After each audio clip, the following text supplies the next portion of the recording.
Welcome to the Cross the Line Podcast. My name is Carlos Smith, and today's episode is sponsored by Big Ben's Dessert. Today I have another special guest with me. This one has been over a year in the making now. That's right. Because I remember, Marcus, I was telling you from time to time, I was like, man, I want to get you on the podcast. And this was right around the time when I was doing the self-investment tour. This last year was my third tour, I believe. Yeah, my third tour.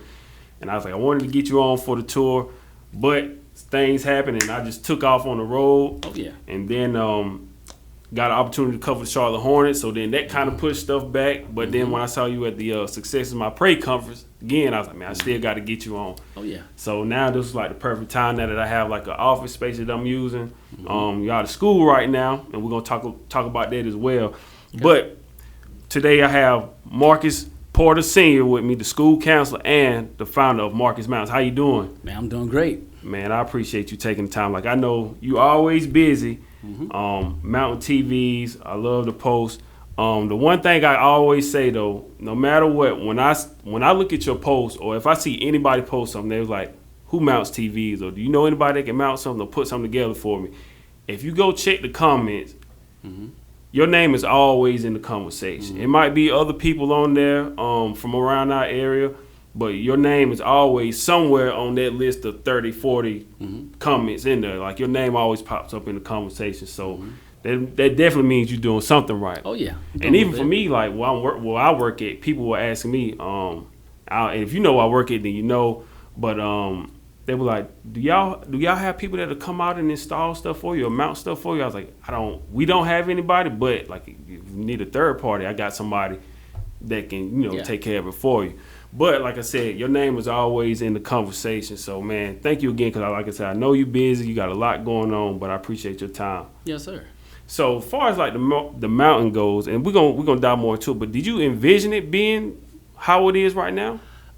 Actually, no, I didn't. I had no clue that it would get to this size right here. I just knew I wanted it to be something special, but it had just exploded into something that is beyond my even wildest dreams. So it's crazy. Like I said, from all the posts that I see, like I said, people are always talking about you, and from my point of view, when I look at it, I'm always inspired. It keeps me motivated.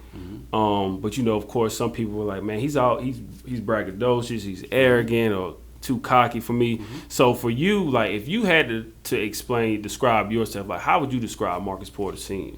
Marcus Porter Sr., he's very, very confident. Very confident. So they got the confident part right. That's me.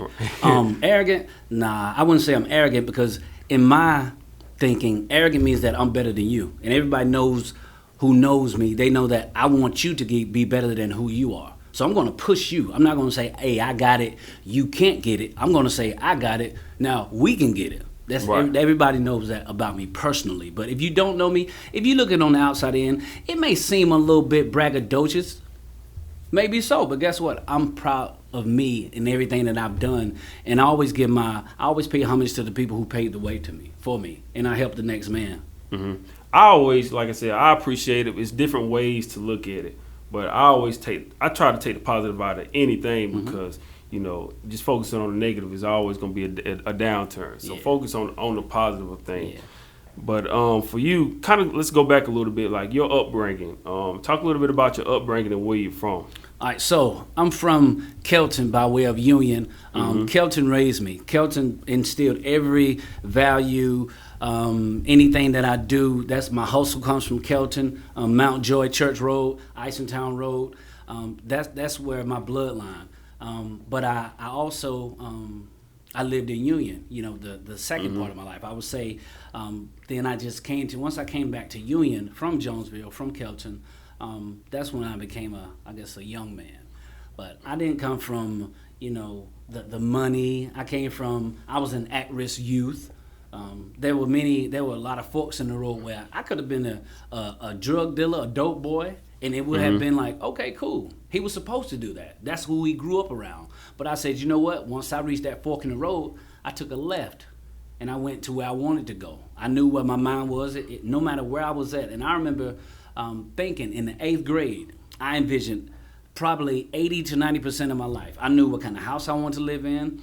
I knew what kind of, I knew the feel of my house.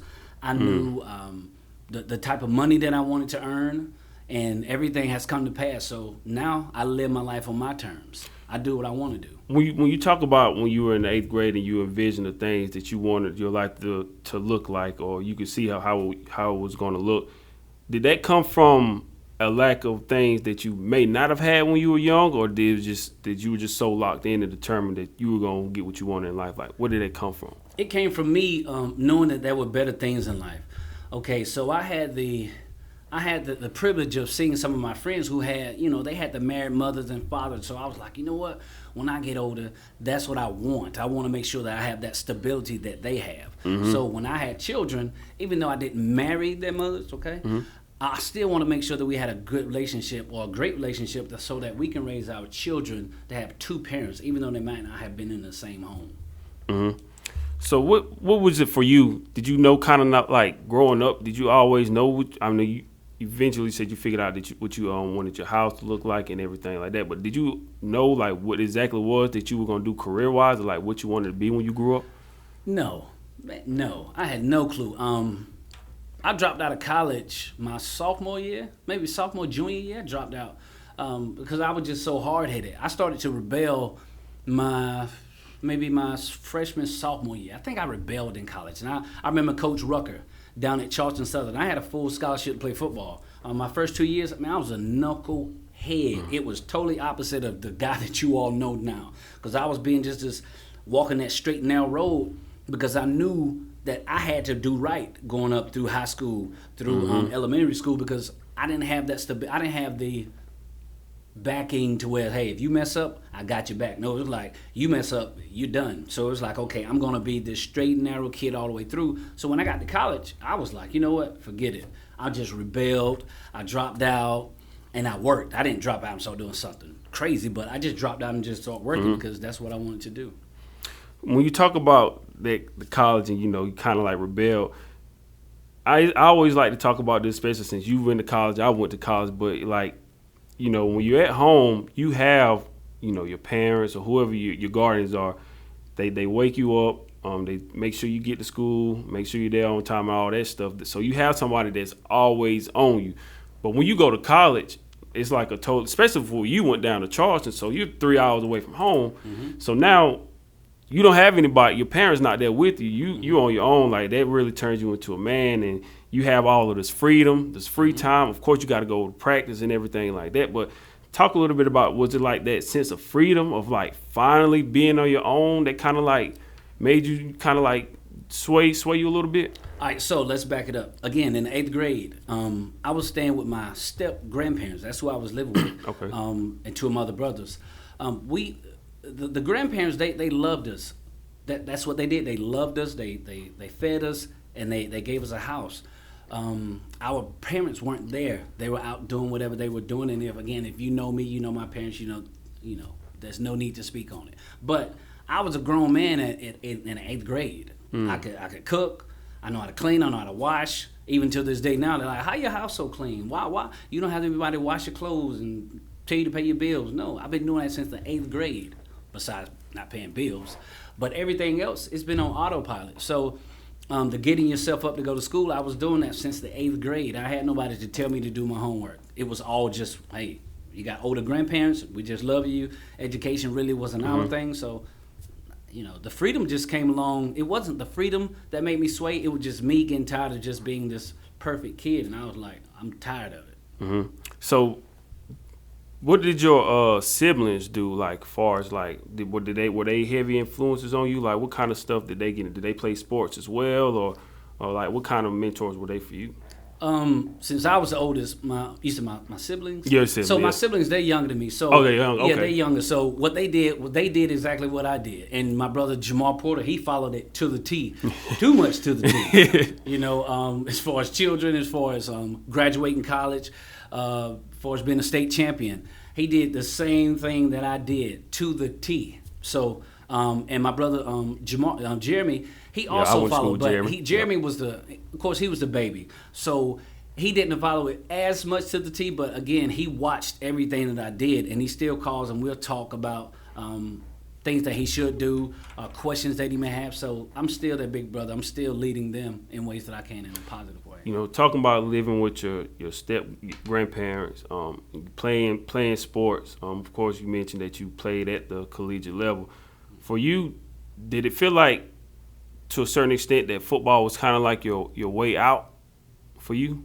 Yeah, football, sports, period. It was always your way out. I mean, of course, living in a small town Union, a lot of people, only thing they do is, they drink, they smoke, it's a very mediocre way of thinking. And so what I had to do was make sure that I'm thinking outside the box. I don't want to have a normal 9 to 5 that anybody can do. I always wanted to be better than I was, okay? I was always at competing with me.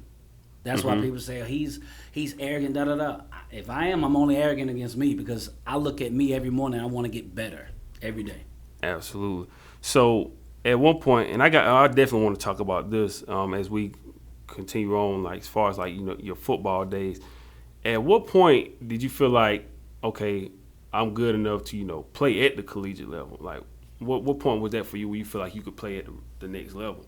I think it was the second game my senior year. Coach came to me. He said, make sure you keep your nose clean because you're going to have a scholarship at the end of the year. That was that simple sentence. I was like, I never really thought about, hey, I'm going to play at the next level. I just like, hey, I'm going out and help the team win. And it just happened. I never really gave it any thought about playing at the next level, really. Never really thought about that. I remember I had your former teammate on last year, Joe Pettit, and we talked about, you guys played together. You had National Signing Day where you guys sat beside each other when you signed your letter of intent to play at the next level. But just talk about that moment of like what Union was back then, because it was like you guys were like the start of like a dynasty at that time. Talk a little bit about that time, because for me, I was probably around, let's see, that was like what, 99, 2000? Yeah. So I was like 7, 8 years old, because I was born in 92. So I was young. I watched football, but I didn't fully understand everything. But I just knew you guys were just like always competing, going to state championship. But and you guys were like pretty much the forefront of like a dynasty.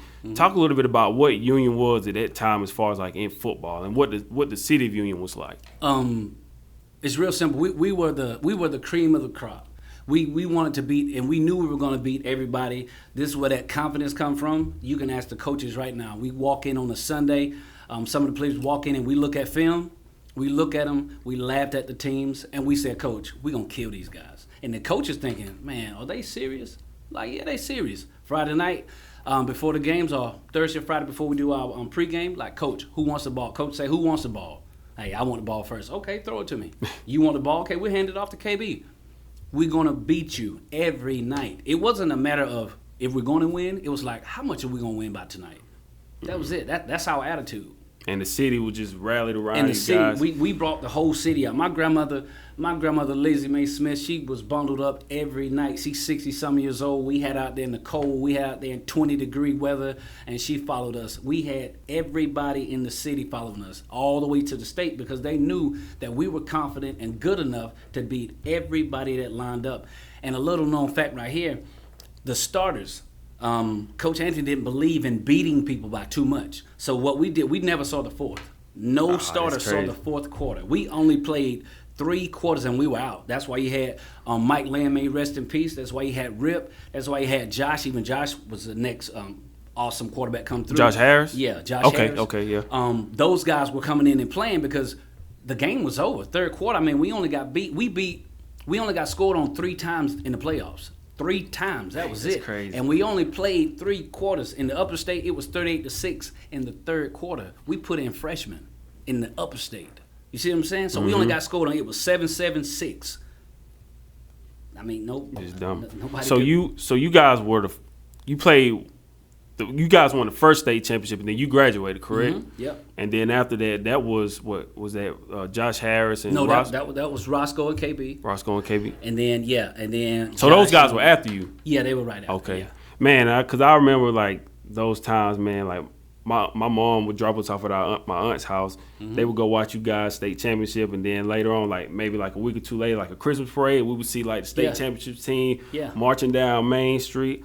But man, it was something I really thought about this, and we're gonna get more into your story. But I was just thinking about this the other day. I was like, I really wish we could do kind of like a somebody would do a documentary of like those teams in Union and what they meant to the community back then, because from what you guys did and how you paved the way for football, and then after you guys, when Roscoe and those guys really took over, I was like, man, somebody should really come in and do a documentary on those teams and just talk about that time in Union and how special that was. Yeah, it was a great time to be in Union. I mean, that's the one and only dynasty. That's 4 years in a row that we went to the state championship.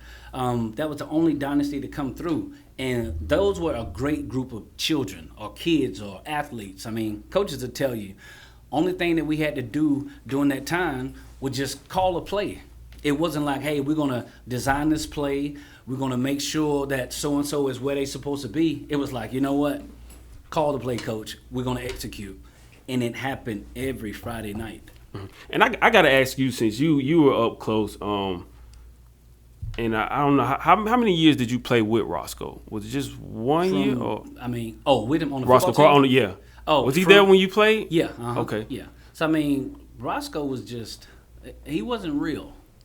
Yeah, and he was unreal. That's what I wanted to ask people you. Don't understand, man. Roscoe, we call him 2-5. We call him Sko. Sko was just the most humble, quiet beast, because he was bigger than everybody. He was stronger than everybody, and he was faster than everybody. He was just a freak athlete.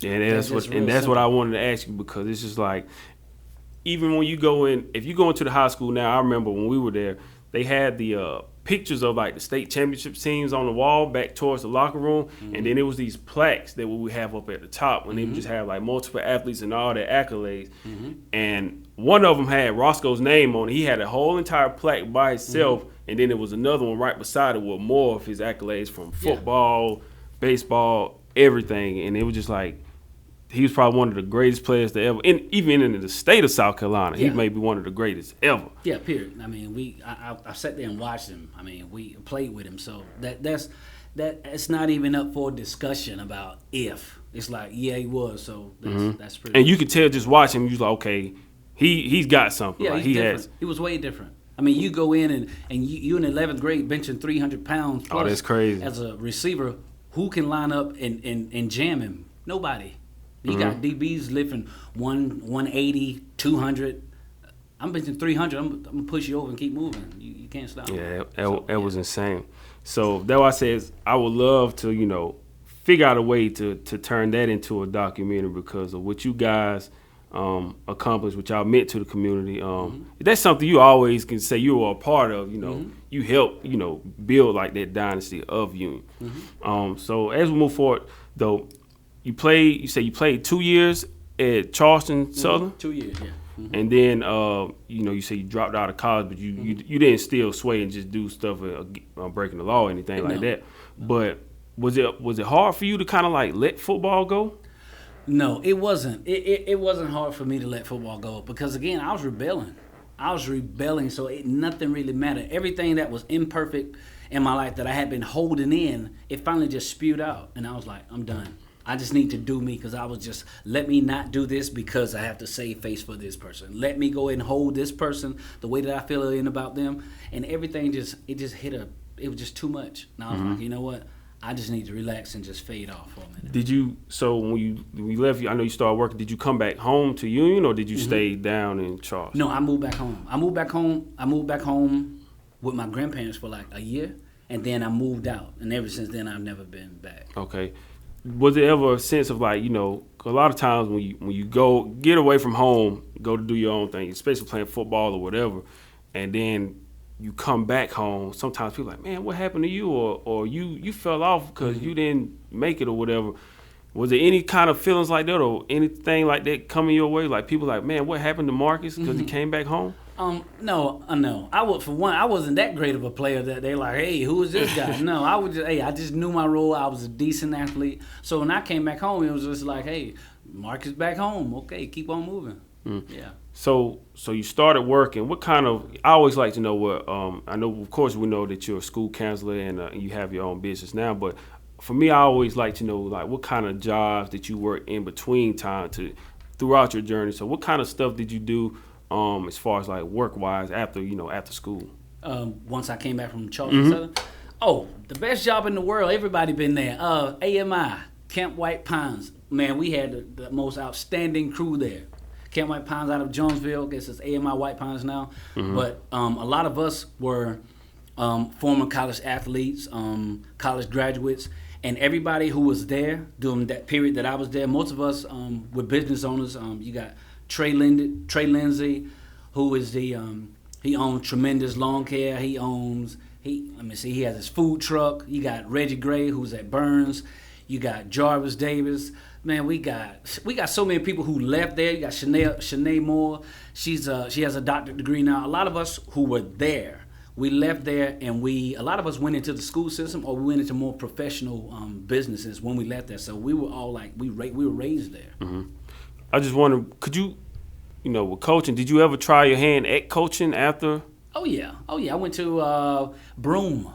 Yeah. Okay. When I left Camp White Pines, I went to Broome. Yep.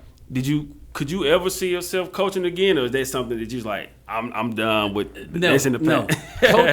Coaching is for young men who don't have a family, or maybe they do, but it takes a lot of time. Or it's for the older guys whose family they're big now. Hey, you can go and rock and roll. But it was a great time then. I had the energy for it, and I was very enthusiastic about it. But now my children, they're big now. So now all my extra spare time that I have is into Marcus Mountain now.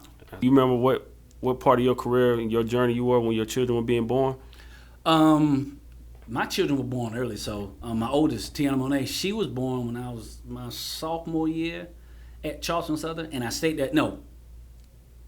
My freshman year. That's when Monet was born. Okay. And I said, I'm going to stay for one more year. But being the father that I knew I wanted to be, I could only last for 1 year. After that, it was like, come home, make sure you take care of your daughter. So I was kind of like, well, for me, I was in my senior year. So I have 3 children. I was in my senior year, and my 2 oldest, they're 2 months apart. So I was with my daughter's mom, and then I stepped out, and being in college, you think you're young, invincible, you can do whatever. So it was in my senior year. I was 22, and I was in my last semester of school, and I was like, man, I'm gonna figure out a way to, it's gonna be rough, but I'm gonna still figure out a way to get this done. So it was rough. My son was born in May, then my daughter was born in July of 2014, and then that December of 2014, that's when I graduated from upstate. But, I wouldn't trade it for the world. Those are my 2 oldest, and then my youngest daughter, she'll be 5 in August. But I wouldn't trade it for the world, man. It teaches you a lot of responsibility. But so for you, how did you handle, being a father at a young? Because you were actually younger than me when your daughter was born. Like how did you handle being a father at such a young age? Well, I told you I was a grown man in 8th grade, so I was ready for it. Like I quit. I stopped partying at 21, so I hit 21 and stopped partying. Where a lot of people hit 21 and start. I was out of it. So I was like, I'm done. I was an old man, like they say, old soul. And that's what I was. I was ready to, sit down and raise my children. So I spent my 20s, that's what I was doing, school and children. That's it. I didn't go any clubs. Like my children, still, they would always ask me, Daddy, why don't you go somewhere? I'm like, I got to raise y'all. You know? So that's why I was just always with my children. So people would always see me anywhere and they'd say, okay, there you go, there go those children. But then as I got older, they got bigger. They're like, where are the children? I'm like, they're big now. Right. So, yeah. So transitioning a little bit, starting to figure out your career path. When did you get into education? Like what part of that was? 2008. Yeah, 2008. Yeah.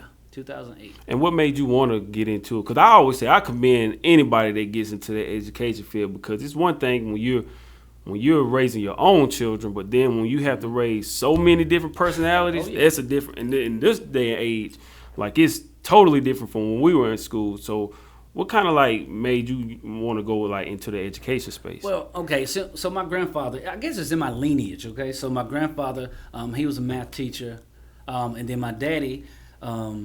Stan Smith, he was a counselor in the Baltimore schools, in the Baltimore County schools in Baltimore, Maryland. So it was like you just go into it. It's going to happen. So that's pretty much how it happened.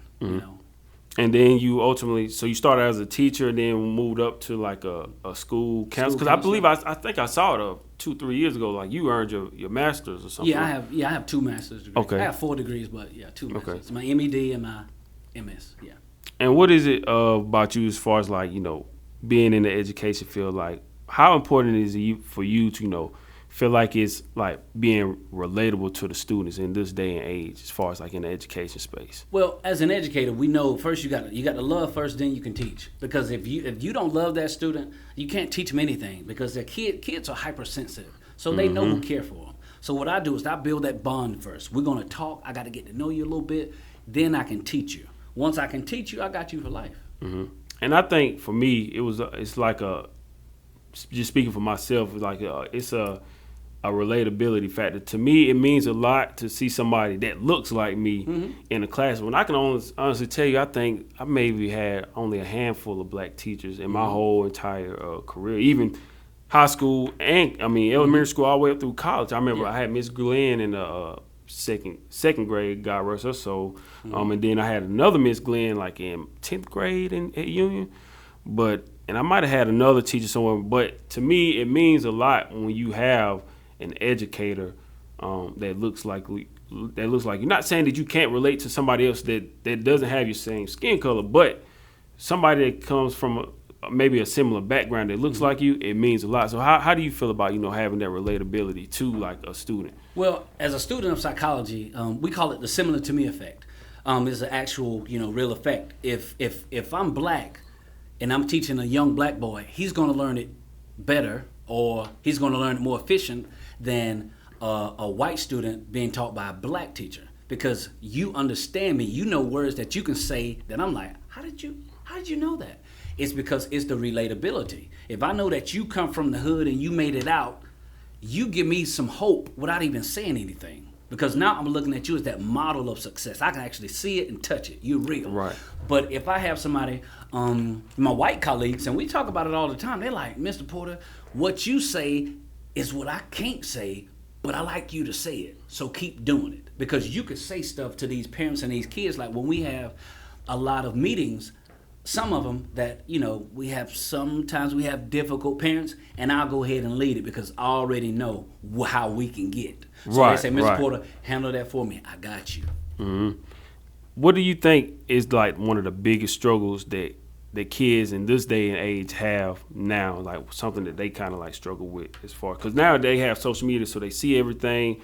They maybe they see something like what success may look like, and they feel like they may not be worthy enough of it or something. Like, what do you feel like kids in this day and age like struggle with? It's two things. For one, technology, social media. We say technology, social media is one, but then another one is the parents who devalue education. If I'm in a house that values education, the probability of that student or that child placing an importance on it goes up.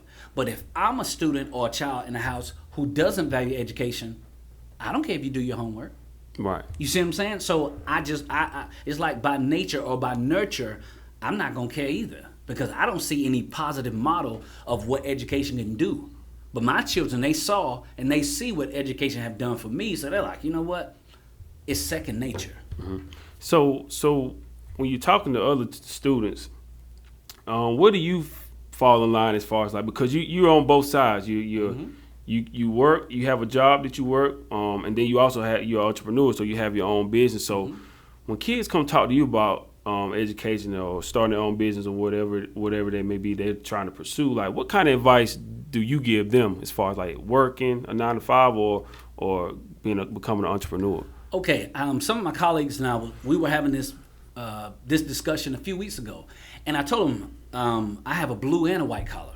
So I have my shirt and tie on until 3 o'clock. Then I change out and I put my Marcus Mounts outfit on. So what I always tell students, I tell anybody, as a counselor, I can't tell you what to do.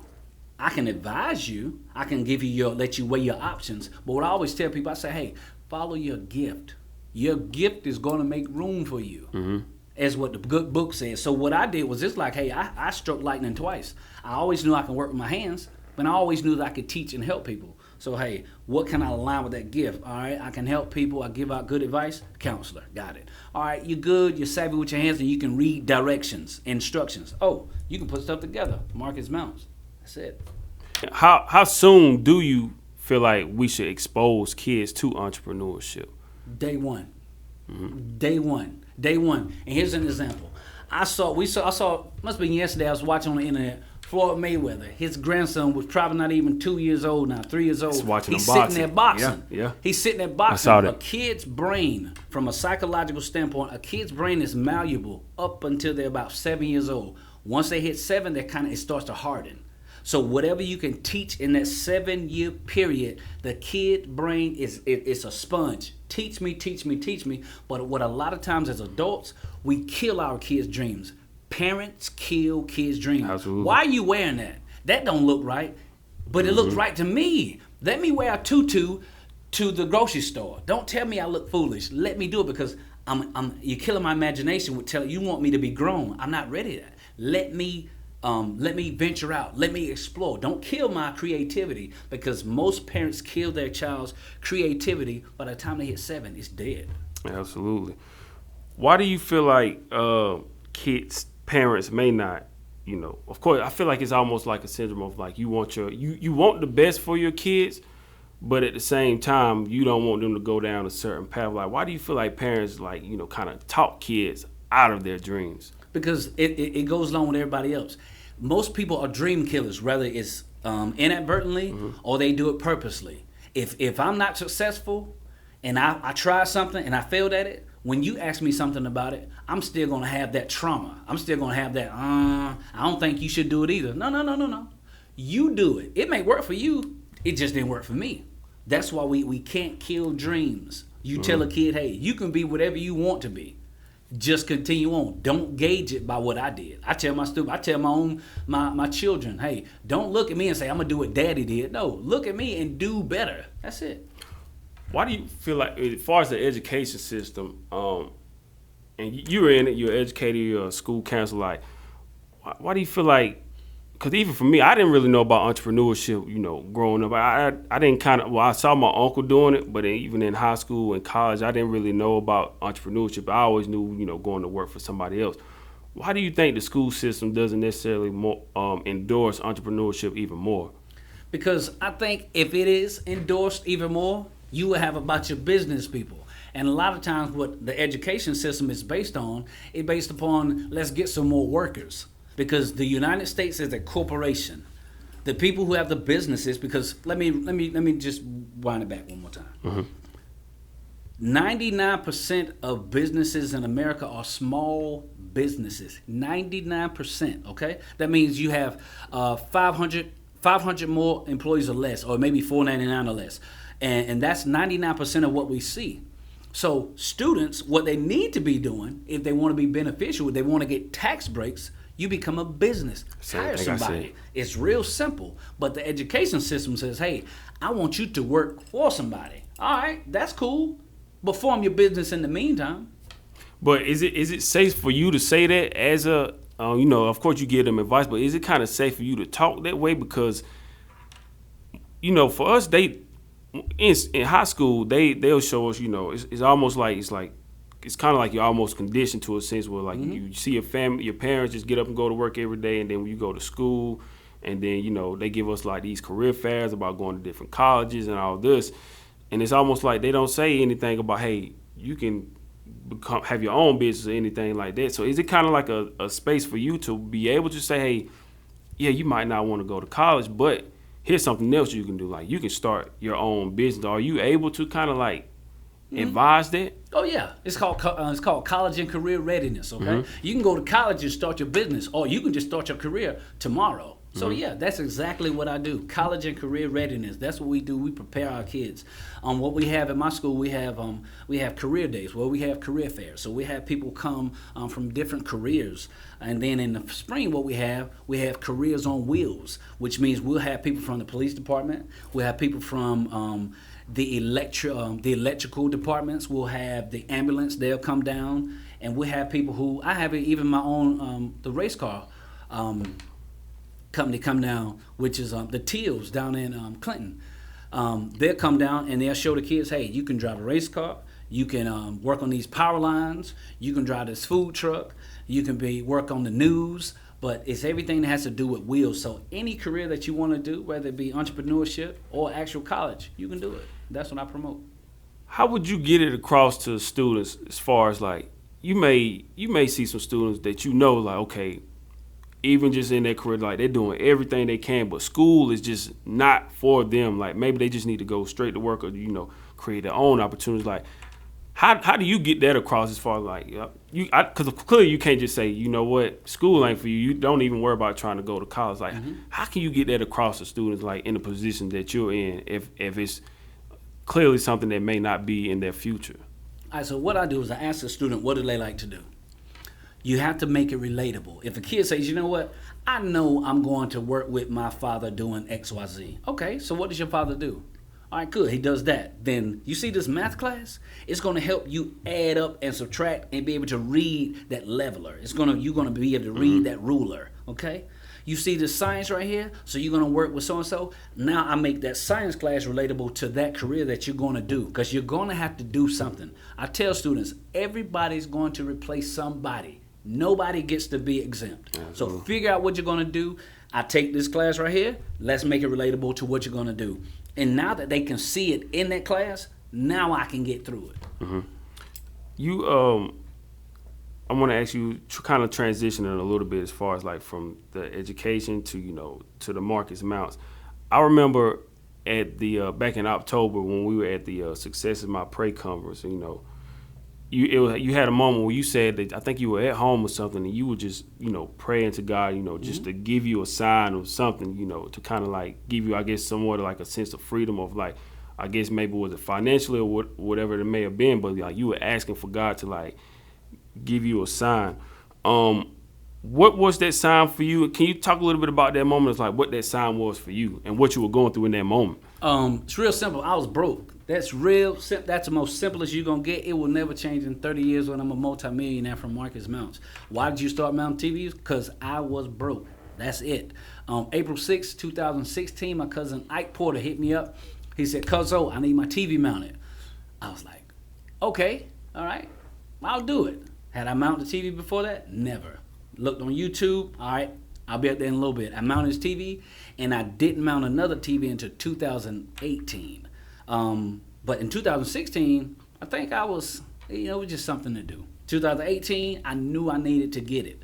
So again, I was praying to God. The whole time, my TV had been mounted on the wall since 2009, wireless and everything. And they had been looking at me the whole time. And then I saw it, I was like, wait a minute, I can do this right here. Took off. So for that time, like you said, from 2009, your TV was mounted on the wall, and then you mounted the first one in 2016, and then 2018, that's when you realized you could do it. That's what you needed to be doing. What was it that made you feel like, what was it you think it was that you wasn't able to like fully receive that message at that time, like that this is what you needed to do? I'm still lost on that myself. Again, it didn't take off. The first 6 months, I mounted 5 TVs. That was it. The one that blew up, the one that put it out there was my brother Jamal Porter's TV. I mounted his TV and I actually posted it. I think I posted a couple more prior to that, but his TV was a 75-inch TV, and I posted it, and it just took off from there. It literally took off, and it hasn't stopped since then. Did you practice with just family at first? Because I know you may not have wanted to go out and say, hey, let me mount the TV, and then something goes wrong with it. Pretty much his family like, hey, Marcus, come do this. I'll give you a little bit of money for just mounting it up. Or like, was it like, how did you get that first start? Other than, I know you said your cousin, but the rest of them, like, were they just family? All right, so I did Ike. I think I remember sequentially the TVs I did. I did Ike's TV 2016. The next TV I did, and she was live, the one of Brandon. She went live. I'm gonna make sure I remember these people. I got to take care of these people once I blow up like I want to. The next one I think I did was Demetrius Washington. I did Dee Dee. That's my daughter's aunt. I did her TV. Let me see. I know the ladies. I can't say. She works at Walmart. She's a manager at Walmart. I can't think of her name right now, but she knows who she is. I did her TVs, and then I did my brother. But one TV, and I'm going to this first time I've ever admitted this right here. Tracy Booker. She hit me up and she wanted me to mount a TV, and I didn't. And the reason why, because I was not confident. I was too scared. So Tracy Booker, I was scared to mount a TV. I wasn't ready yet. I was green. But then here's the beautiful thing. She called me back a couple years later, And I'll put our TVs on the wall, wireless. Shout out Tracy Booker. Yeah, absolutely. Shout out to Miss Booker. You had a post, and I definitely wanted to ask you about this. You had a post, and it went just viral. It was crazy. Like you were with another gentleman. I forgot. Is it Richards? Marcus. Yeah. Yep. You had a post, and what I respect about it is you were very humble. And you say, I reached out to this brother, kind of paraphrasing a little bit, but you asked him how could he help you? How could he help you? Better your craft. So you went and kind of like shadowed him. Talk a little bit about that experience and like what it takes. Humble yourself in that moment to understand like you want to sharpen your craft. All right, so here it was. So I had Hill. I can't think of Hill's name again. I'm horrible with names, but Hill, tall guy, he knows exactly who he is, okay? He hit me up one night. I was sitting on my couch. He was like, all right, got this new house, need some TVs mounted, and I want them wireless. At the time, I had no clue how to do a wireless TV. I said, okay. I just said, okay. You don't say you don't know. You just say, okay, you'll figure it out. So once I said, okay, I remember coming off my couch. I sunk down and sat on the floor. I knew Marcus Richards was the best. Hands down. I was like, you know what? I'm going to hit him up. I said, hey, you don't know me. I'm out TVs. I need you to help me out. He was like, okay. This is the address. He showed up the next day. He went in. We mounted the TV up. And he was like, okay, this is what you do. This is how you do it. I was like, that's it? He was like, yeah, that's it. I said, okay, all right, boom. Let me go and pay you. He was like, no, I don't want your money. I said, you don't want my money? He was like, nah. We'll just work together. From that moment on, I knew that brother was real. Marcus Richards, Get in Touch Electric. The man he's the best electrician around here. But more than that, he's a great person. Like he's another one that I'll always be indebted to him. Anytime like we get big jobs, I always call him. I say, listen, bro, they got 30, 40 TVs they want to put into this apartment complex. Hey, you come and get your half, I'll hit half. And that's how we do it. That's how we do it. Why do you think so many people, what I respect about it from both sides, and I want to tackle this part first, what I respect from your end is that you were humble enough to, say, hey, I have some skills, but of course I can always, improve on what I'm doing. Why do you think so many people don't ask for help as far as like when they know they may need some help, even though they may not be at the top of their game, they try to do everything by themselves? Why do you think most people like are too prideful to even ask for help? Because they're too arrogant. They're not humble enough. They're not confident in themselves, contrary of what they say about Marcus Porter. I know when to humble myself. I know when to be confident. I know when to talk that rah-rah.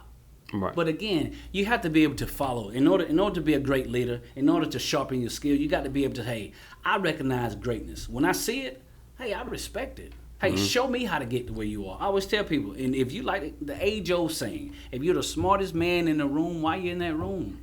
Go to where they're smarter than you. Go to where they have more money than you. Absolutely. Go to where they have better credit than you. That's what I did. I've been doing it all along. That's my secret. If people don't know, how do I do what I do and get what I get? I follow people who have more than me, who's smarter than me, who have more than me in every sense of the word. That's what I do. And then what I respect about Mr. Richards is he was humble enough and he was open enough to, invite you in and show you like, this is what you do. Yeah. Because, a lot of times when people get to a certain status of whatever field it is, they might not want to, bring you up because they fear that, you may pass them and, take some of their business. So from that end, it's like he was still open enough to, give you an opportunity and didn't even charge you for it. Because a lot of times, some of the things could be the most simple things, but a lot of times people like, yeah, I can show you this, but they might try to hit you over the head for something for it. So for him to even do that on his end as well was like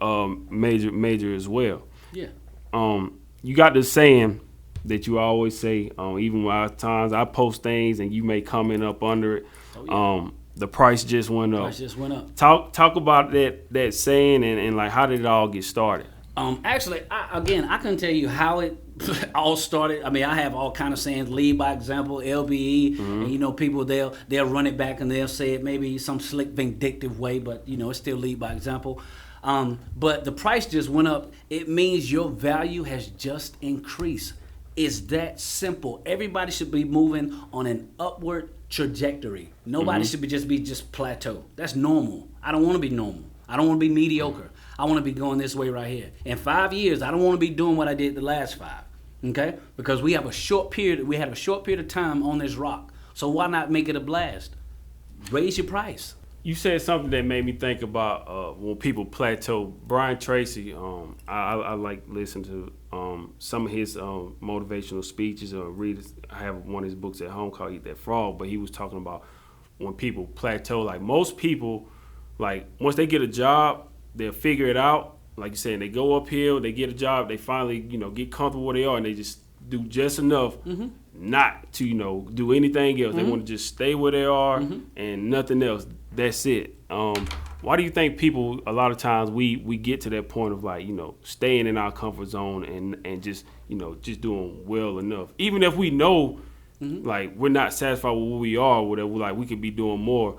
Why do you think we kind of like plateau and just stay with it? Because it's real simple. Human nature. We like comfortability. We like to be comfortable. And that's cool. But being comfortable, which is going to mean that you're going to be just like everybody else. I like to stand out. I like to go where I want to go. I like to buy what I want to buy without looking at the price. I like to, I can book this trip to Dubai if I want to. I like to walk in that store and get what I want.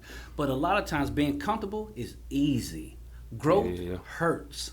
Progress hurts. You can't go in the gym and say, I'm going to bench 300 and you have 185 on the bench. Yeah, you can max that all day long. But in order for me to go up to 215, 230, 280, you're going to have to put more weight on that. That's more pressure. That's what you need. But again, that's stress. Nothing changes unless it is under stress. Nothing changes. I don't care what it is. If you don't stress it, like people say, I'm studying for this test. It's stressing my brain. That's because you're learning it. Your brain has to literal regroup itself in order to learn something new. That's why people don't want to learn. Man, I ain't learning that. That's too hard. You're right. It is hard. That's why everybody doesn't have that extra degree, because it's too hard. Absolutely. When we're talking about breaking out of their comfort zone, for you, you work, you still have your day job, and then outside of that, you mount TVs, you have your own business, and it's some people that are kind of like towing that line as well, or they may want to take that leap of faith. And I remember I asked you guys this at the Success is My Prey conference, and I want to ask you again why you had the floor to yourself. Is for when do you know, like for people who may be looking to take that leap of faith, like when do you know when it's actually time to jump? You'll know. You'll know when it's time to rock and roll. You'll know when it says, you know what, I've had enough. When you're not happy doing what you're doing, then you know it's time to move. You know when it's time to move, when you're not satisfied anymore. When you become too uncomfortable just stressed out for no reason, then it's time to go. Because I only do stuff that I have fun at, period. If I'm not having fun, I'm not doing it. When I'm counseling my students, I'm out there doing backflips with them at field day, I'm having fun. They just happen to pay me for it. So when I'm on TVs, people say, why do you work after work? Mountain TVs isn't work for me. That's like my stress relief. I'm fun. That's happy. So again, when you're not having fun, when you're overly stressed, okay? Some stress is pressure, and that's okay. But when it's just stressing you out to where your life is changing, it's time to go. Absolutely. And for me, like looking back on my journey, yes, I still have my 9 to 5, but then I'm working as well. But it's getting to a point where they both kind of like clashing and colliding, and it's like sometimes I know I need to be working on this, but then I'm still working, and it just gets to a point where eventually, now even more on my plate as far as like covering the Hornets and some other things that are coming up. Is like it's never gonna be a perfect time, and that to me, just my personal experience, I'm really the only one that's in my head just like holding myself back. It's like, man, like, you sure you ready to do this? Like, you sure you ready to, go out here and create your own opportunity? And for me, it's like, I've been doing this. Honestly, I felt like I had no choice, because I was covering sports in college, covering the Hornets and a lot of different sporting events. I thought in my mind, I was like, okay, I'm good enough to go work at one of these major outlets like ESPN or Fox or anything like that, but it didn't work that way. So I had to, kind of like sharpen my skills, working at a radio station, getting paid $10 an hour, driving all the way to Greenville, and not being able to, make any profit off of it. But it taught me about, the experience, like the behind the scenes stuff and everything that I needed to do. But it's just like, for me, I'm just like always in my head as far as like, man, you sure like now that you have these tools that you have, are you really ready to, go out there? I think for me personally, that's dang, that's like the toughest part, like just going out there and just, jumping out there to do what I need to do. We got a few more questions, and we'll get ready to wrap it up. Do you feel like, as much as you've been able to accomplish, as far as like with education and mounting TVs, do you know what number you're at now, like, or what around? Yeah, like, I can tell you the exact number I'm at right now as we speak. We're hovering around 3,700. 3,700. Yeah. Does that still feel like, because a lot of people say you have your job and then you got a side job. Does mountain TV still feel like it's a side job to you, or do you kind of look at them as kind of like no? Anything when you put side, I always put a monetary value with it. If I was making X amount of dollars, okay, in the beginning it would be a side, but now it's a business because I have to pay taxes on it, which means I'm bringing in the dough. As far as this, I like to ask this as well. As far as like starting, and you start to get the hang of it, and you're making money off of it.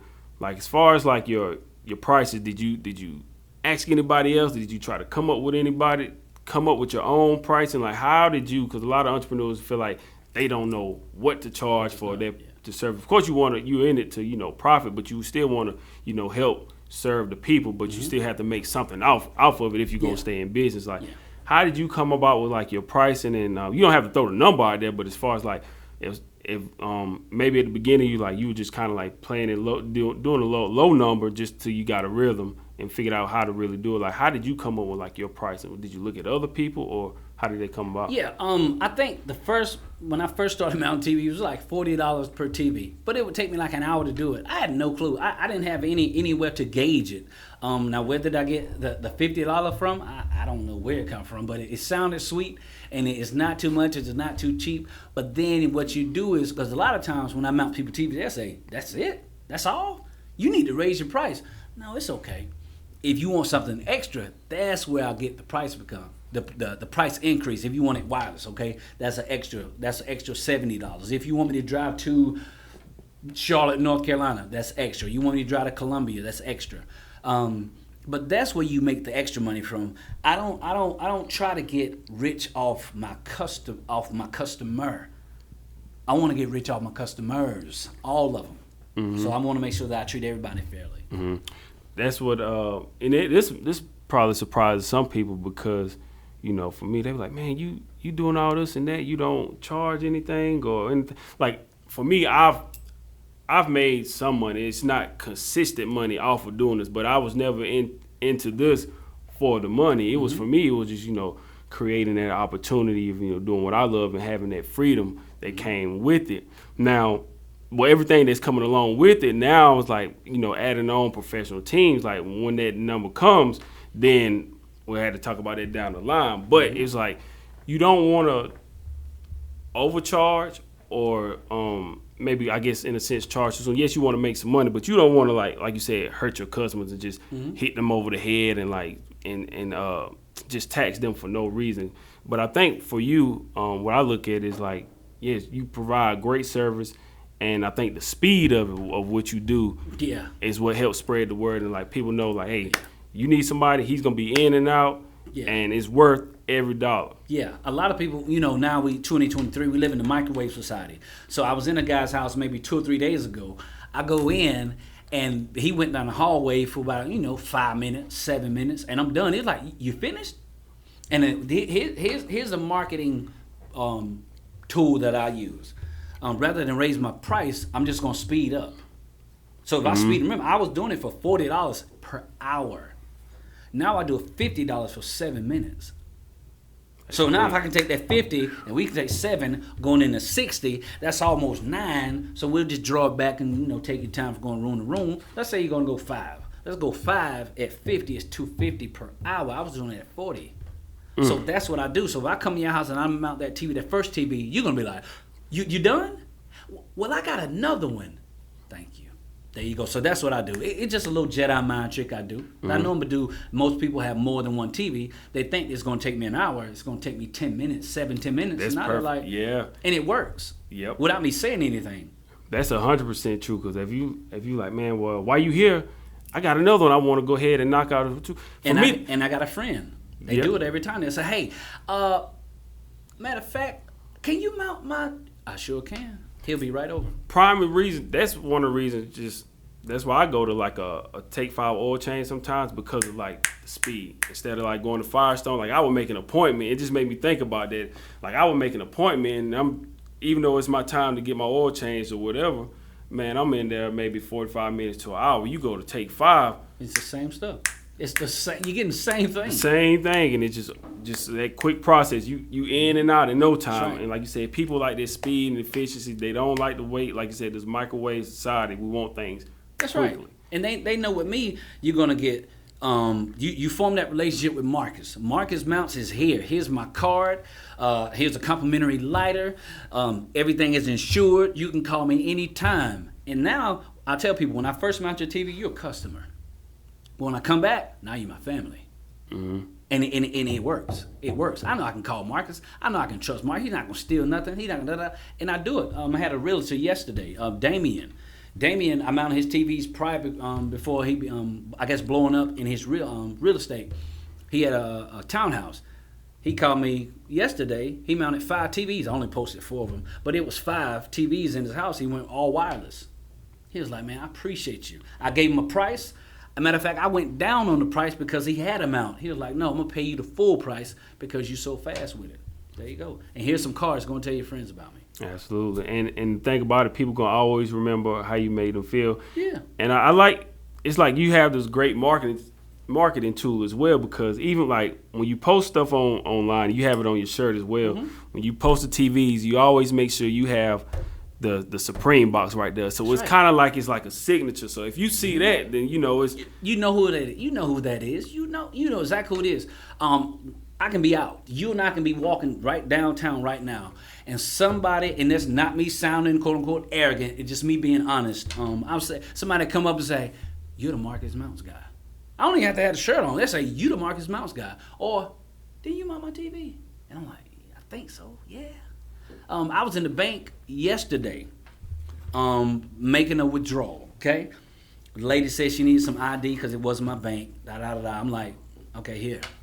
But then the lady, I guess the withdrawal had her thinking some stuff. She was like, well, I'm going to need your social security card. I'm thinking, ma'am, I know I don't need one, but we're going to play your game. The lady in the next teller, she said, he's good. Mm. She come around, she said, hey, you mounted my TV before. I said, I sure did. See what I'm saying? Like that's the good name. She knows him. Don't. He's good. I know him. And then what she said was, she said, okay, now I'm going to need you to come next week and mount my daughter's other TVs. Thank you, man. Mm. How important is that to, market your product and, put it out there for people to see? Because, like I said, I look at it as motivation. Like, okay, I see Marcus. He's always constantly working. But some people may be like, man, he's always bragging, or he's always showing what he's doing here or there. How important is it to keep your name and your face and your brand in front of people's faces? Because even at that time, it's like you may not even need it at that moment, but like you said, it sticks with you. So it's like, okay, I got a new home, or I got my own place or office. I got a TV and I need it mounted. And just then, even though you might not have needed it back then when you first saw it online, now it comes to your mind like, okay, Marcus. Yeah. The thing is with people, whether they love me or hate me, I want them to think about a TV and me synonymously. Synonymously. As long as you're thinking about me, I'm doing it right. As long as you're thinking about Marcus Mounts whenever a TV comes up, I'm doing it right. Because sooner or later I have something cooking up that's going to change the Marcus Mount into something that's like, oh my God, this man is really doing it up. Mm-hmm. So again, catch me now before the price goes up. Price goes up. You have a way of captivating people online, and like I said, it's always inspiration. It rubs people the wrong way. Like, what for you? What is like your method of like? What are you trying to get out of people? Like when you post and make them think about like different things. Like what is it that you're trying to get people to do? You just said it. Think. Most people don't think. They don't think for themselves. If you just think, you already won. Most people don't think, they do. People don't think, they just do. Somebody could have been a Marcus Mounts. They could have been 40 Marcus Mounts. But these people sit there and have all the talent in the world in their brain. And they just They just doing this boring, laborious job every day. Complaining. I don't complain. I don't accept excuses because I know where I come from. A complaint is not going to get you anywhere. Nope. But thinking is going to get you to the next level because all the top CEOs are thinkers. And if they're not thinkers, they're going to pay somebody else to think for them. Mm-hmm. Man, it made me think about, Patrick Bet-David. I read his book, Your Next 5 Moves. Mm-hmm. And he said one of the keys to success is the ability to process information and process problems. Mm-hmm. But most times when I'm online, and it's not to bash anybody at all, when I see people online, they always complain about, man, who's hiring or anything like that. And then the next thing you'll see is somebody saying, what's a good movie to watch on Netflix or what's a good TV show? Okay, you're complaining about where you're working at, but then you sitting at home watching Netflix. Mm-hmm. Like, you can't do that if you want to get to where you're trying to go in life. Exactly. It's like people got to break out of it, but it's like we're almost to a sense, programmed. Like you said, we do the same thing. We go through these same motions. And like you said, not even, thinking for ourselves. It's just like just being programmed to do what we saw growing up. Yeah, a lot of people, they're partying and celebrating nothing. Thank you. You're out partying, but for what? You're going out to party this weekend to celebrate what? If your bank account isn't in check, if your credit isn't in check, if your health isn't in check, what are you partying for? Because that's what I'm telling you, the excuses. That's why I don't buy people excuses, because I'm sitting there watching and I see you out, and that's fine. I'm not going to judge you, but I'm not going to accept your excuse because you could be working too. Because I'm going to work even after work. And I'm going to get up early, even though my day's off. Exactly. Well, speaking of getting up early, like, what kind of, like, is your process of, like, how you go by your day by day now? As far as, like, when you first wake up in the morning, like, what is your kind of, like, your routine to get yourself going for the day? First thing I do, I give honor to God every day. First, before I even open my eyes, I literally wake up. I thank God for every little thing. I mean, I even tell my students, I thank God for the floor, for the ceiling fan, for the alarm clock that just woke up, for the TV. I thank God for the breath in my body. Thank you for the green grass. Thank you for the car getting ready to crank up. I think you got to be thankful for the smaller stuff in order to get the big. See, this is things that people don't know that I do. I'm thankful for the smallest, because if I'm grateful now, that means God He's just gonna keep blessing me with bigger. Yep. So that's what I do. When I wake up, I make sure send my text message out. Okay, good morning. Tell my baby, tell my kids good morning. And then what I do is I check and see who needs their TV done. Somebody needs a TV mounted. Somebody needs something assembled. And that's what I do. Once I do that, I'm good to go. But I set a number in my head because I know Monday through Friday, every date has a number attached to it. Saturday is gonna be a big day. Monday, Tuesday, Wednesday, Thursday, Friday, I have a number attached to it too. So what I do is once I hit that number, I'm good. Now I can go and party all I want to, and it doesn't affect my bottom line. Mm-hmm. Like you said, starting out your day, it was so important. Like you were saying, like when I first, kind of like my routine, I get up early in the morning. First I work early in the morning, so now it's kind of like I'm so used to it. Like I'm at a point now I may get up 3:30 in the morning, and I get up and I just start writing. Like how you say you pray and say you thankful for everything. I get up, I have 2 notebooks, and I write everything that I'm thankful for. My family, my friends, like car, job, have food to eat. Everything, the opportunity to inspire, my book, pockets, everything that comes to my mind, I write it down every single day. And then I write the saying that I will travel the world interviewing the greatest minds and inspire millions of people. All right, let me stop you right there. When this is what you do, and this from Okay.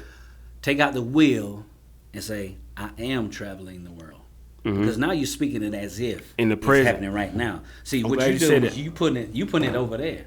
Put it now. I'm driving. Even in my car, it used to say, I am rich. My definition of rich is having more than what you need to take care of your daily lifestyle. I got that. Now it says, it's scratched out, and it says, I am wealthy. It didn't say, I am going to be wealthy. I'm going to be rich. No. That's too far. I need the now.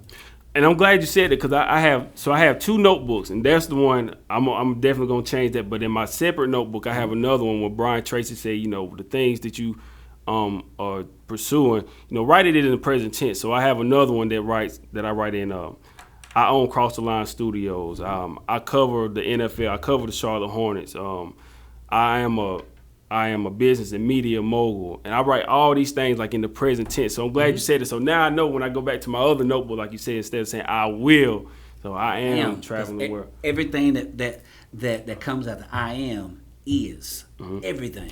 And I'm gonna let you talk about that as well as about, speak about the power of your words and like how important it is and how people need to, be careful of the things that they speak. You have to be powerful with your words. Your words are power. What you speak is you can speak it into existence, okay? That's why I'm confident in everything I say and everything I do, because I know that words have energy, okay? We've seen it from a scientific standpoint.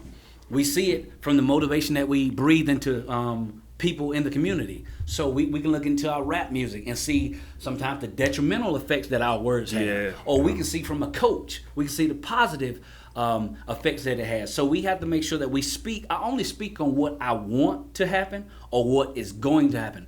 That's why I don't give light to the negative attitudes and the complaints and excuses, because I don't need to hear that. You can go over there and complain by yourself. Now, I'm good give me the I want to know the solutions. Okay, you have an issue, right? Tell me your solution. Tell me your issue. Okay, now let me help you to find the solution. And now we can get on with our day.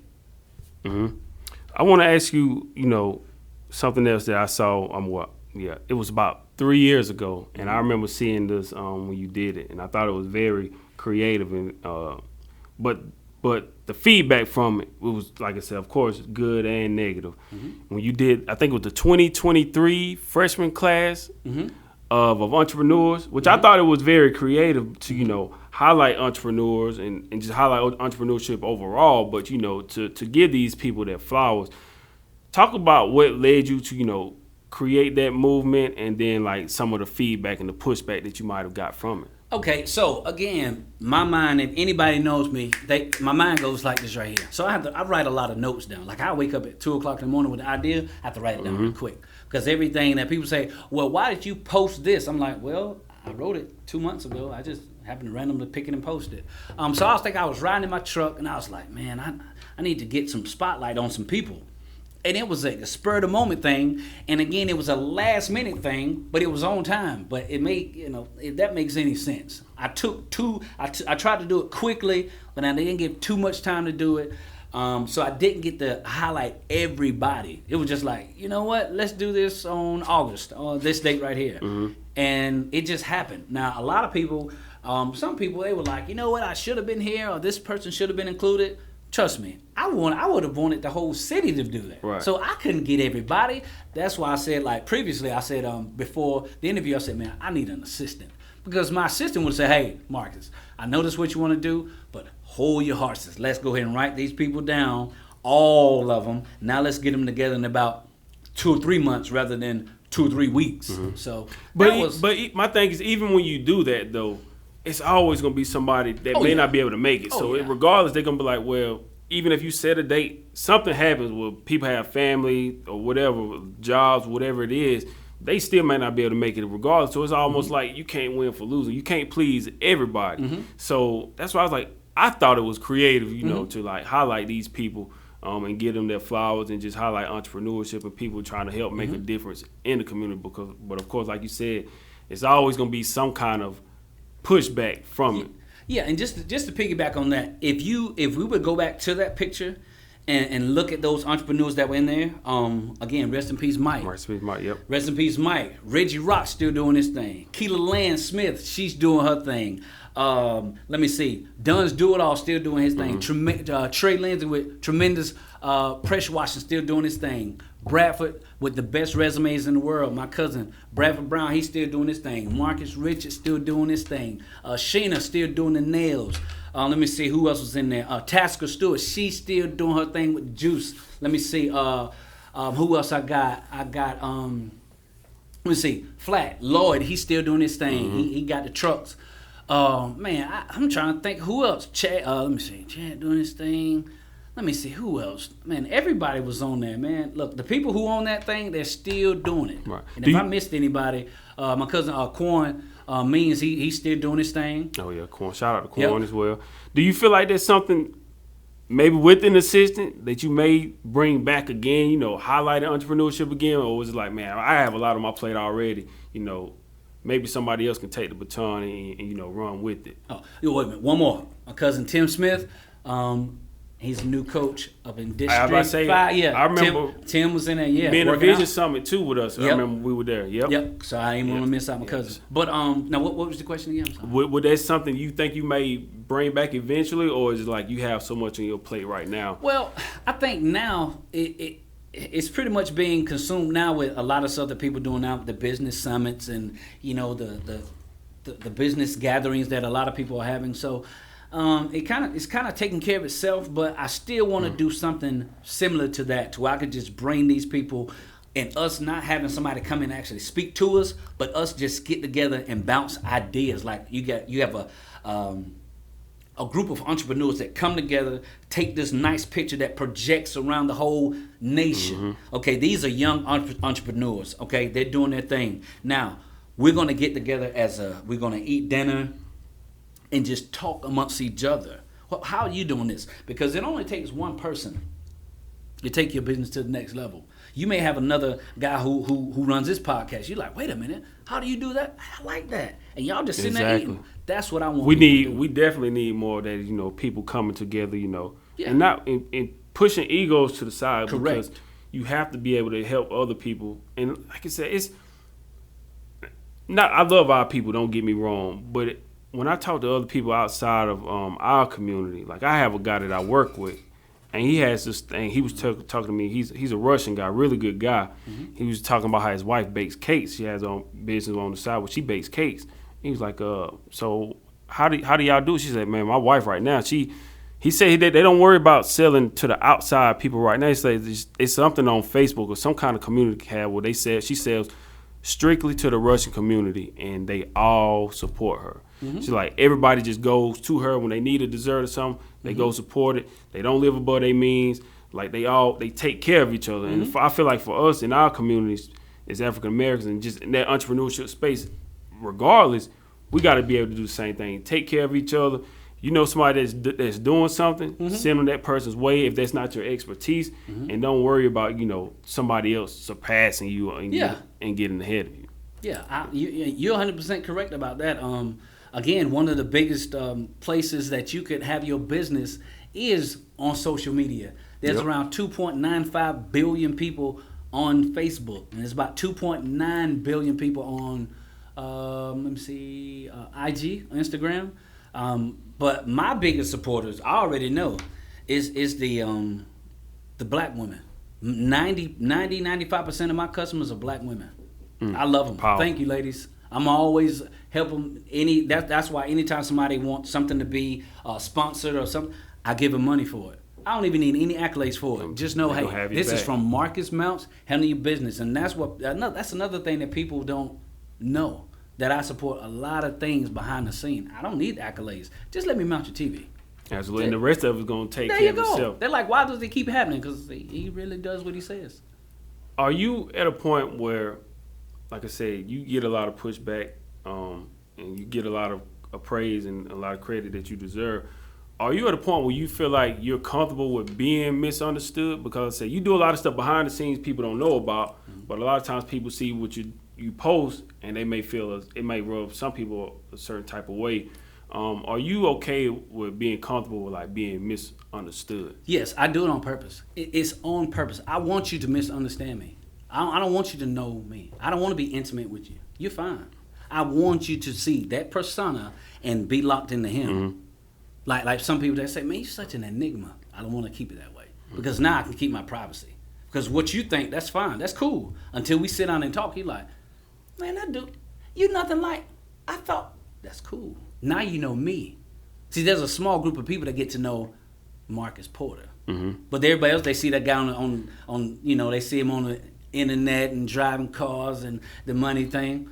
No, this is what I like to be right here. Cool and chilling out. But isn't it weird to us that when you think about it, like people love what they hate, meaning like they may get tired of seeing you, but they won't unfollow you or unfriend you or anything. But it's like they so still attached to seeing what you have going on. Like, isn't that like for some reason, I don't know what it is with people, like, they may hate something, but they still want to see, like, what's going on. Doing? It's like an attachment disorder, as we were saying in psychology. And that's what I play on. I know people, as long as you're staying relevant, that's good. The money's going to keep coming. Because whether you tell somebody to not allow me to mount their TV, you still mention me and TV. It's still going to play on, well, wait a minute. You don't want him to mount your TV. Why not? You don't want Marcus mounts. Uh-oh, you said it. Now I'm planting into your subconscious. Because somebody's going to be somewhere where you say, he mounted my TV. Well, let me just see him. Let me test him out. You know what? That's a cool dude. So you put that stuff up on the internet just to make, yeah, I do. It's just fun. Absolutely. Yeah. I want to talk to you about your post. It's been a while. I remember you posted it like you had a vision for like your dream car. And then you finally obtained that car. Talk about like envisioning it and that process of like how you were able to, achieve that dream of driving your dream car. Because a lot of people have a dream of like what they fantasize, what they want to acquire. They may not be there yet, but like talk about that of like how you actually acquired. Of course, we knew you worked hard to get to get what you wanted, but just about achieving that big dream of having a dream car. Okay, I'll take you back 2012. 2012, I wanted that's when the Chrysler 300s were, they were kind of new. So it was the Hemi C, and it was gold, Chrysler 300. I saw it. I put it on my screen at school. I put it on the screen. I was like, I'm gonna get one of those. That next year, I went and bought that same car, but a different color. Next year. See, when a lot of people talk, they don't do. They just talk. See, what I do is when I say it, and the people who know me, it's a done deal. We know you're gonna get it. So fast forward, I saw the Lamborghini. I saw the Lamborghini. I put it on my screensaver, and I put it on my board at home. And my cousin Donovan Robinson, he said, "Man, yeah, you probably gonna get that thing one day." So what happened was, I think 2020, 21. It was 2020. Shaq had a party, and I rented the Lamborghini, same one. I remember seeing had. that. Yeah. And the thing was, people don't know that that was something that was it was written 2 years prior. I said, I'm gonna drive one of those. Unfortunately, I'm too tall for it. It had my leg hurting the whole weekend. But it was just something that I had. Now let's go present time. The red Corvette, it was July 21st, 2022. No, July 21. July 21, I saw it. I put it on the screensaver on my computer. I said, I'm going to get that car. And I actually posted it on social media. A year and 4 days later, I saw it again. A year later, I saw it again. And I stopped by the dealership. I said, don't sell this car. I come and get it on Monday. Monday, I went and gave him some money and bought it.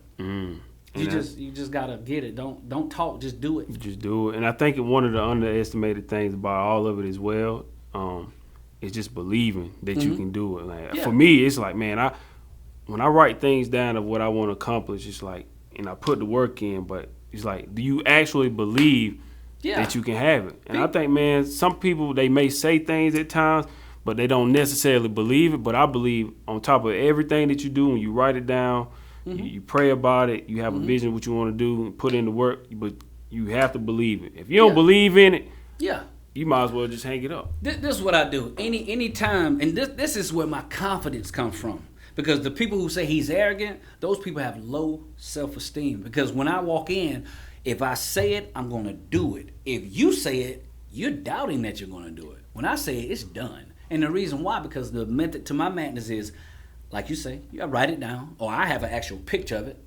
I ask God, okay, God, this is what I want.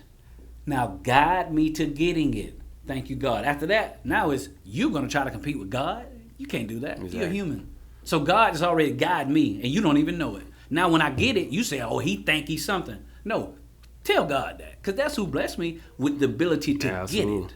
God did. Absolutely. I got a few more questions, and we'll get ready to wrap it up.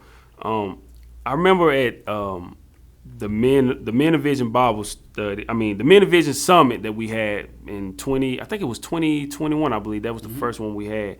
And I remember we were sitting at the table and you mentioned a book that you read. I think it was The Science of Getting Rich. Science of Getting Rich by Wallace D. That was the book that kind of like transformed your mind. Like talk about that book and some other books that may have like changed your perception of everything. I think it was 2014, 15. I read that book. The Science of Getting Rich. And I would recommend that book to anyone who's not as confident in themselves as they think they should be. Once I read that book, it transformed the way that I thought. Because a lot of times, what my daddy always says, he says, son, you can't go through this world feeling. Feeling's not going to get you anywhere. You have to think it through. And so what I do is I think a lot. Sometimes I overthink, but I'm thinking. And that book right there, it transformed the way that I thought and the way that I view the world and everything that's in it. Because this world is just a system. Once you figure out how this world operates, you can do what you want to do. Mm-hmm. So that's why I'm confident in what I do, because I understand how it works. But I put my faith in God. Absolutely. So that's where that confidence comes from.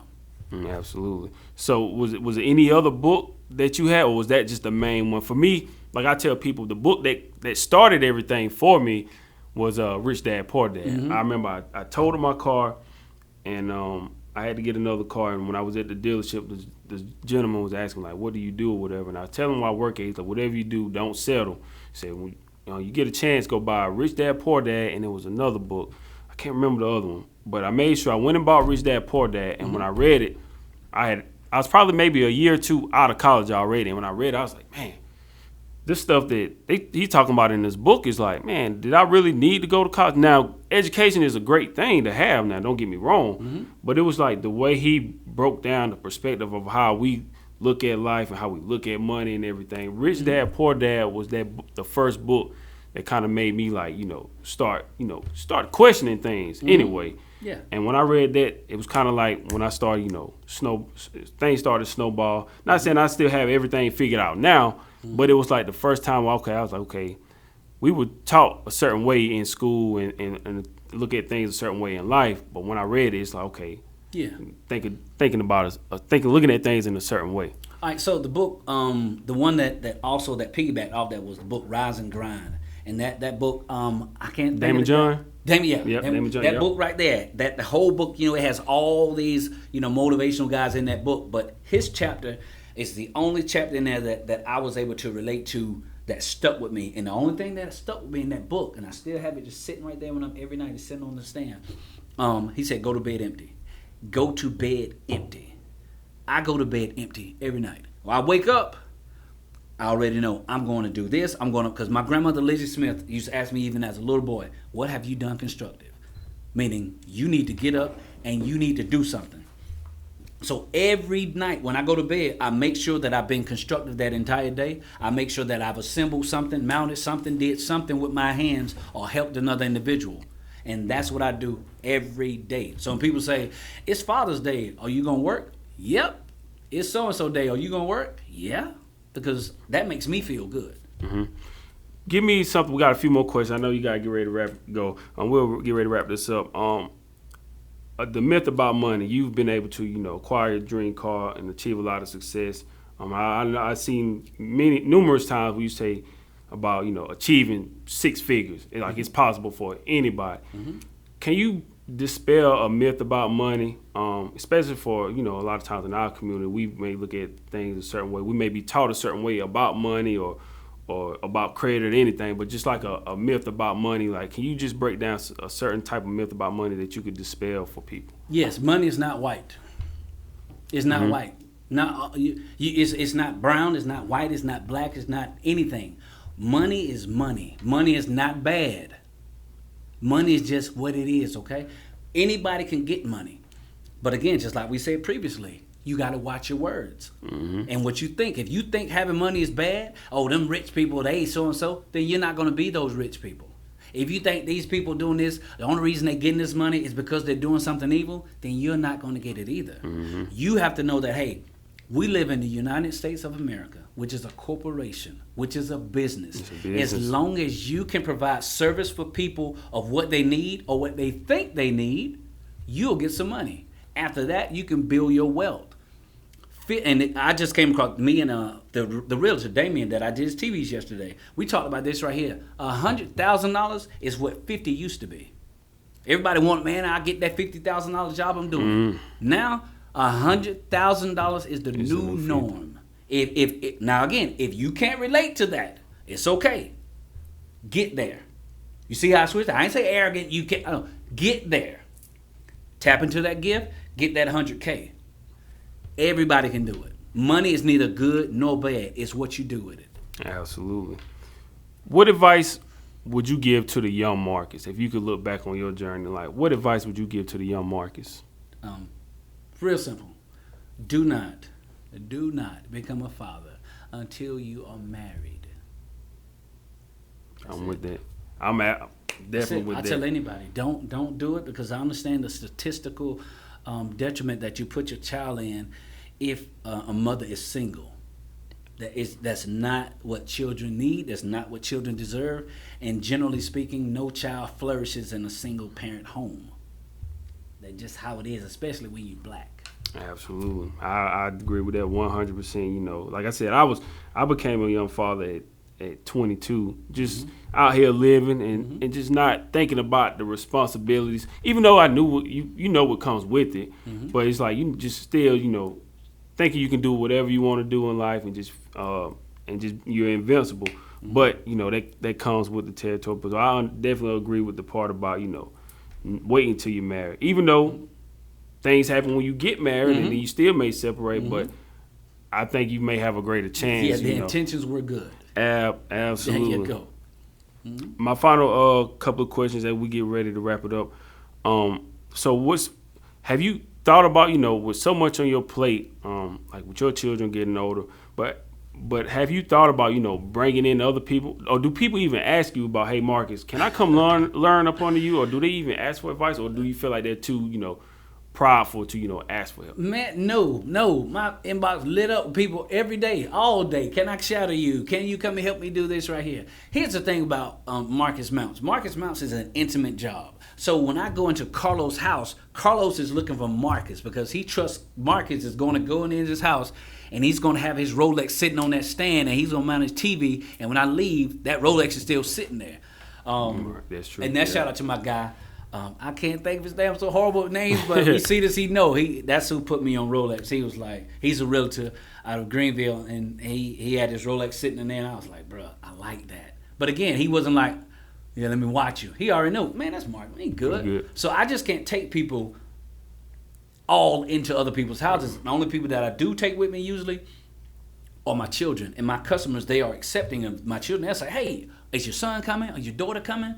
But I had one lady, or a time or two where I say, listen, I think about bringing John Doe with me. No, Marcus, I don't want too many people in my house. So I have to make sure my customers are okay, because if I bring you with me and you take something, that's on me, and I'm not going to be able to bounce back from that. You see what I'm saying? You can't. Hey, he stole something. Nah, we don't do that. And that's understandable too, because you don't want to just pop up with just anybody like, oh, I thought you were just coming, you know, by yourself. So I completely understand that. When you said this about shadow, it made me think of another question. I want to get your take on this. So let's just say it's a kid getting ready to graduate, and they're on the fence about going to college or just going to get a job or creating their own opportunity, whatever it may be.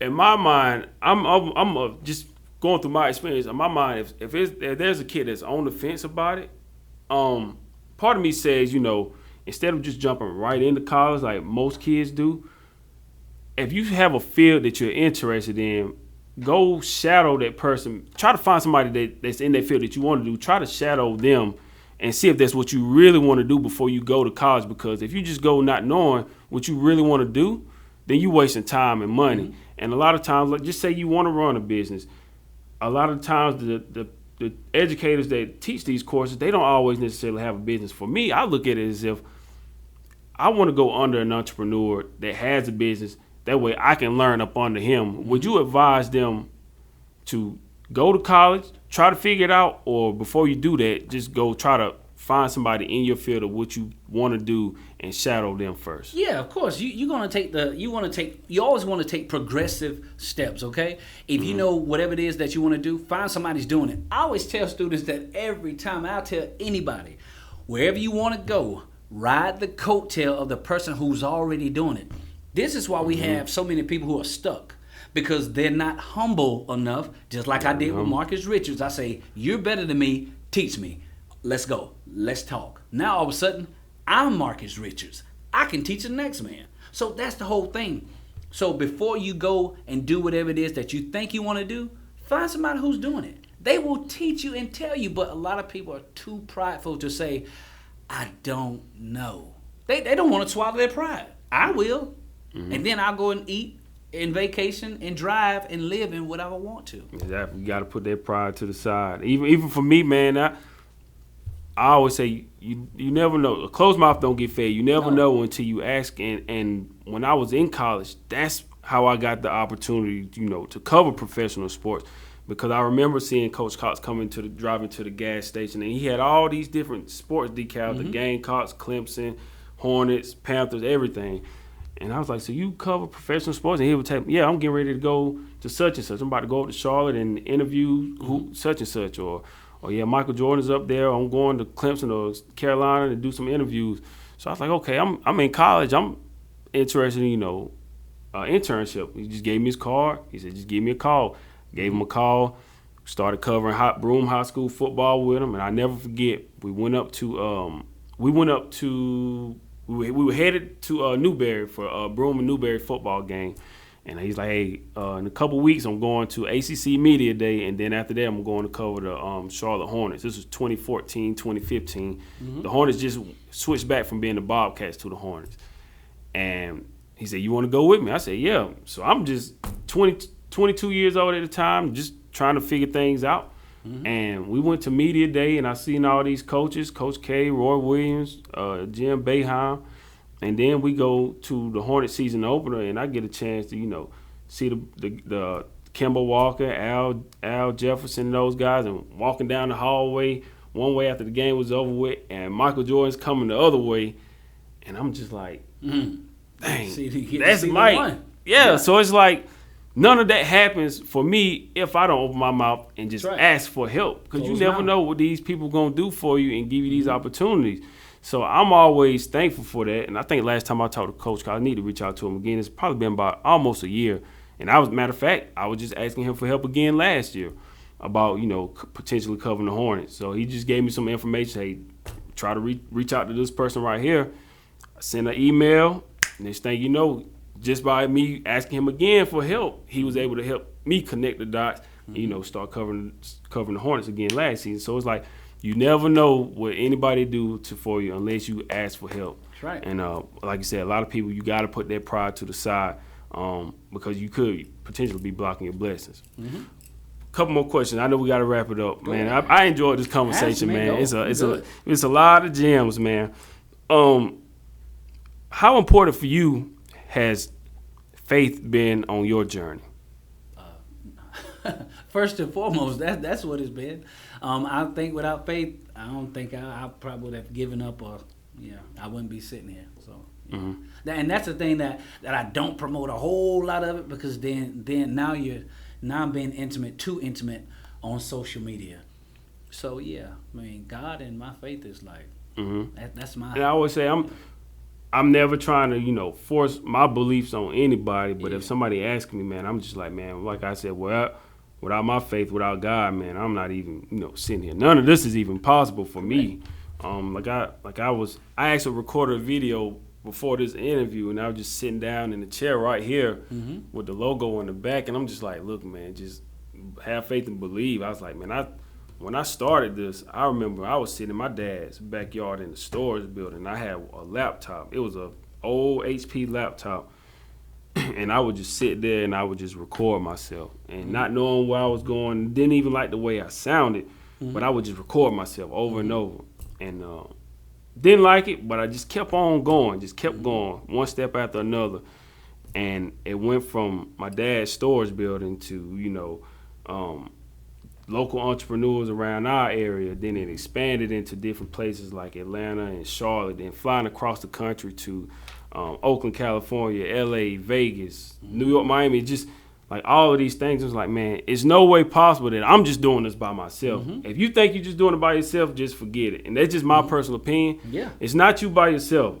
So whatever you believe in, that's you. But just understand it's definitely a higher power that's helping make all of this stuff possible. Because for me, I'm just like, man, it's no way possible. And just looking at the logo and just sitting in this office space, I'm like, man, and even in times where I'm like, and I'm not saying I don't still, have doubts and moments, or like may have times where like I may question things like, man, remember where you are, or remember where you were and where you are now. Mm-hmm. Like you still have a lot to be thankful for, even if you're still striving for more. Mm-hmm. You still have to be grateful for what you have, because the man upstairs can take all of that away. Fact.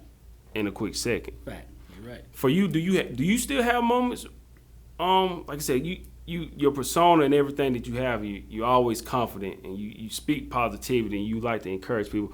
But do you still have moments where you have like moments of self-doubt, or you question things? Yeah, man. Yeah, boy. Whew. Me in that white truck, boy. There's sometimes I'm sitting there like, man, how? Oh, wait a minute. The numbers. Wait a minute. It's Thursday, and I know this is the number I'm supposed to be getting, and then all of a sudden the phone rings. I'm like, okay, there it is. Thank you, God. You gotta be patient. So yeah, of course. Listen, I'm human first and foremost. So yeah, I still have anxiety about certain things. I still get stressed. But again, I still have that one or two people who are looking to me as their strength, as their guide. So on social media, I'm gonna give you my best foot, because that's the only thing social media is. It's a snapshots of our best, the best. It's a highlight reel. That's all. It's a highlight reel. So I'm gonna give you the highlight reel. I'm gonna brush my teeth before I come on social media. So I'm gonna give you the best. But then when you see me in the street, you're like, oh, I thought you were. No, I'm just a normal person. Absolutely. That's just a persona. Yep. I got my final two questions, and we're gonna get ready to wrap this up. You've been able to achieve a great level of success. Achieve your dream cars, 6 figures, everything. We don't want to put a number out there, whatever. I don't want nobody to run up on you or anything like that. Because I ain't got nothing. Right, exactly. Don't mess. But when people say more money, more problems, do you feel like money has helped resolve any issues for you, or does it still, with money, people still ask you for things, or like it still, brings different issues, maybe different type of issues, but there's still money bring, even when you're making more money, does that still bring in issues? Well, it hasn't brought me any issues. It has alleviated issues such as bills, because I don't have any anymore. I don't have bills. I don't fret the first of the month, or I live contrary to what people see on social media, I live a very, very humble life. I'll tell you right now, my mortgage is $400 a month. $400. That's a pair of J's. Yep. That's why I can just go and eat where I want to. Mm-hmm. So I live a very humble, real life, But on social media, it looks like it's extravagant. It's not. Right. It's very laid back, chilling, boring. But do I have people who ask me for money all the time? Me and my brother Trey Lindsay always talking on the phone how people just, hey, can you help me with this? Can I buy this? Can I borrow this? And this is what I do. Here's my thing. So this is another thing people are going to figure out. I tell people, hey, I'm waiting for this other person to pay me back. So before I give you some money, I'm waiting for this person to pay me back. Because I know I have 2 or 3 people who haven't paid me back. They probably won't pay me back. So that means until they pay me back, I can't give you any money. That's my cop-out. Well, they probably like, man, Marcus already got it. He don't need this money back. They hoping you forget about it. The entitlement. These people are entitled. These people are entitled. Just because you got it, you need to give it to me. I'm not giving you my money. I work. Absolutely. No, go to work. Yes, that's simple. Like, just go to work and go forward, or just ask for help. Like, can you show me the way of how to acquire this, instead of just giving somebody money, they don't really value it. They just, all right, well, I got this, then I'm good. Like, I don't need, stuff like that. That's just how like they you are. Said, that entitlement. We got to get ready to wrap it up. My final question that I like to ask everybody at the end, as part of when I'm on the road interviewing entrepreneurs, I love to ask everybody as part of the Cross the Line podcast self-investment tours, what does self-investment mean to you? Self-investment means that you're going to invest in yourself so that you can give the world the best you. And that's the only thing we can do while we're on this short time on this rock. We want to invest in ourselves, that we can project the best part of us, that we can help the next man do something better than us. Absolutely. And I meant to ask you this, Marcus. Mm-hmm. Do you believe, like I love to ask entrepreneurs this, because you do a lot, you're traveling, you're building wealth for your family. Do you believe in there's a such thing as balance with everything that you have going on, do you think there's a such thing as balance? Man, I get that question 30 times a day. Marcus, you need balance. Marcus, you need balance. So let me go and tell people. Here's when I know I need balance, okay? My body tells me when I need to balance. And it tells me because I'll be working, but then I have to like just stop. Because I mean I've overdone it. So balance is what I've been saying. The people who love me near and dear, they say, hey, you need some balance. You need balance. It's like, as an entrepreneur, I don't know what that means. I don't know how to get it. Because what I'm doing is fun to me. Mm-hmm. But people on the outside think I'm working. I'm not working. I'm just going to people's homes, putting a couple holes in the wall, throw the TV up, they're happy, and I'm happy. That's not work. So right. How do I balance where it's like you telling the kid, hey, don't play basketball today, find some balance. I'm just playing basketball. I can play basketball all day. Yeah. So that's where I'm at with it. You've never went outside and say, all right, son, you're dribbling that basketball. You've been playing basketball every day. You need to find some balance. To do what? I'm getting paid to have fun. I'm going to drill the holes in the wall. So again, the balance part, what else would I do if I wasn't Mount TV? Sitting down? I don't know how to sit down. Right. So balance is something that I don't know yet. Yeah, I don't know. And I like to ask that question because, a lot of times people, they say, man, you could be spending that time with family or friends. Like it's going to be a give and take with what you're doing at times. But like I always go back to something Shannon Sharp said, and he was saying to a point, like somebody was interviewing him or something, he was just like, if you truly want to be great and you want to leave a legacy and have something for your family, to him, it was no such thing as balance. Because now, granted, he was a professional football player, one of the all-time greatest tight ends ever. And he said at times he may not have been the best brother or father or son, anything, because he was so committed to what he was doing. And all he could think about was getting his grandmother out of that house that had that leaking roof. So he was so committed to being great. He at times he may not have had the balance, but he had a vision of what he wanted to do and what he was trying to do, and he accomplished that. Mm-hmm. So for him, it was like at times there's no such thing as balance, because when you really want to be great at something, mm-hmm. there's gonna be times where you lack in one area. You may be great in one area, but you lack in others. Yeah. But there's a level of commitment that you have to be willing to make. Here's my thing, and it just not come to me. The reason that I think that I don't have that balance, because balance is too close to being broke. I'm not doing it.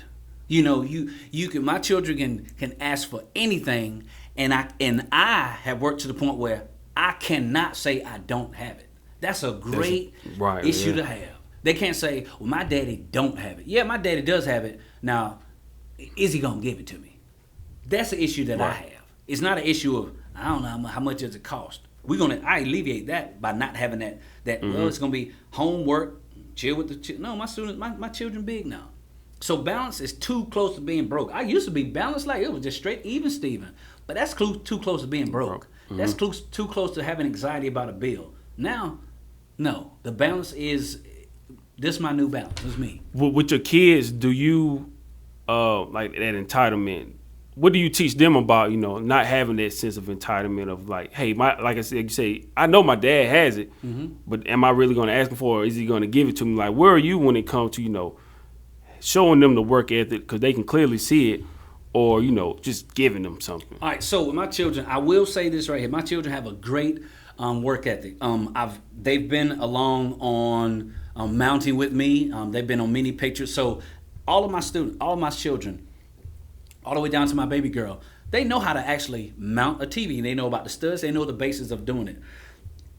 And they also know the work ethic. So because I've actually brought them along and say, this is what your daddy does, okay? If you want to do this, or you want to be able to live this certain way, you're going to have this work ethic, because nothing is free. Now, as long as they're doing what they're supposed to do, I'm going to help them.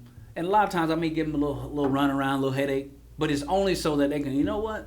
I don't want to have to depend on my daddy all the time, but I know he's there 100%. Right. But I know if I just need it, daddy got me. But I just don't want to just keep daddy, because my daughters always say, the only thing my daddy say is yes. Because that's all I say to them. That's why I'm at with my girls. Like with my son, I'm like, all right, nah, you good right now. You can just chill for a minute. or come with me, and you gonna come do some stuff with me. My daughters, they ask me for something. They like, Daddy, can I do this or can I have that? And it's hard for me. That's why I'm at with the girls. It's like, dang. I know right now I need to like not do it for them, but it's daddy girl. So like my oldest, my kid just turned 20 today, and Monet turned 22 last week.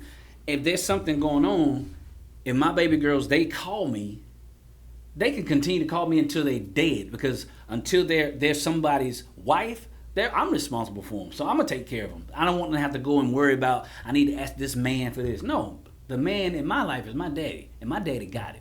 So they don't have to depend on anybody but me. Absolutely. Perfect way to put it. Marcus, I know we got to wrap it up, man. Your phone ringing off the hook, man. Marcus Mouse, man. It don't stop. A busy time. Marcus, before we get out of here, can you tell everybody how to find you online? Oh, you can find me on Facebook at Marcus Porter Sr. You can find me on IG at Marcus_Porter_Senior, which is just SR. Or you can also call me at 864-426-7107. Or if you hashtag Marcus Mounts on Facebook or anywhere, hashtag Marcus Mounts, that's me. We're going to get out of here on this. People who want to pursue their dreams may not be entrepreneurship or whatever it is. Maybe it is entrepreneurship. Just lead them a bit of advice so they can pursue that level of financial stability, or just pursue their dreams in general. Just give them a quick message. Here's my message to you all. Don't stop. Don't pay attention to any distractions. Listen to you. Be confident in anything that you say you are going to do. Not what you want to do, because I don't care what you want to do. Whatever you're going to do, do it. Speak it as if and live it as you got it. Perfect way to put it. Marcus, again, thank you for your time, man. I know you got to go get out of here. So hopefully everybody enjoyed this episode of the Cross the Line Podcast. Until next time, keep chasing your dreams. Thank you for listening. All right, this is Marcus Porter, your cool counselor, here with Marcus Mounts, and you tuned in to Cross the Line Podcast.